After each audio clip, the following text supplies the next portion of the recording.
Today, ipakikita ko po sa inyo ang style ko ng paggawa ng bread pudding. Kadalasan po nire-request ng mga kaibigan ko to pag nagpupunta po ako sa potluck party. Hindi raw po masyadong matamis, malambot, creamy, at saka may konting hint ng alat. Ipakikita ko po sa inyo ang sekreto ko paano paggawa ng bread pudding. Hindi po kinakailangang sariwa or fresh ang inyong mga tinapay.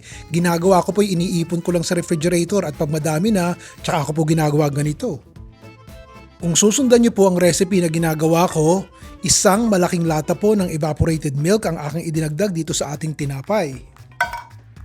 Hindi po importante na fat-free condensed milk ang gamitin nyo. Ito lang po meron ako. Yung regular ay okay na. Hindi ko po isasama lahat. Kalahating tasa lang po ang ilalagay ko dahil okay na po yun sa dami ng tinapay na ating lulutuin. Matamis na po yun. At gumagamit din po ako ng pasas. Kung po pwede pong gumamit kayo ng maraming pasas, mas ayos. 1 1/2 cups po ng pasas ang ilalagay natin dito sa ating bread pudding. Ito po ay 1 stick of butter, equivalent to 8 tablespoons. Tutunawin ko lang po yan sa microwave at ilalagay din po natin. Maglalagay din po ako ng ilang patak ng vanilla. Ang masarap na bread pudding po dapat may konting asin para may konting alat at tamis ang ating bread pudding. 3 itlog po ang gagamitin natin pero pag gusto nyong mas creamier, maglagay po kayo ng additional 2. 2 beses po tayong maglalagay ng keso sa ating bread pudding. Ito po muna, 1 cup grated cheese sa ating bread pudding. At kung nag-i-enjoy po kayo sa mga ipinopost ko na ulam at saka mga meriendang katulad nito, pwede po ba pakiclick yung like at subscribe na po kayo sa aking YouTube channel. Mag-leave din po kayo ng magandang message sa comment section at binabasa ko. Malaking bagay po sa akin yun. Maraming salamat po.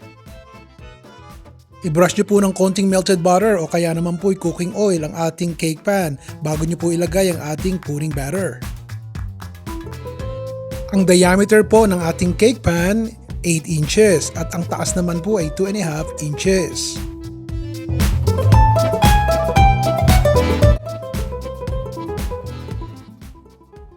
At bago po nating lutuin, maglalagay pa rin po ako ng kalahating measuring cup ng grated cheese. At pasisingawin po natin to ng 30 minutes.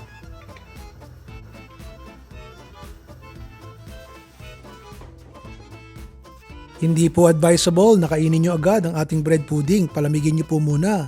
Ilagay nyo po sa isang pinggan, itago po o i-chill sa refrigerator ng mga half an hour para po mag-set. At ito na po, pagkatapos po ng 1 oras, pwede na po nating i-slice in at i-serve. O bukas po ulit, si Ron Vilaro.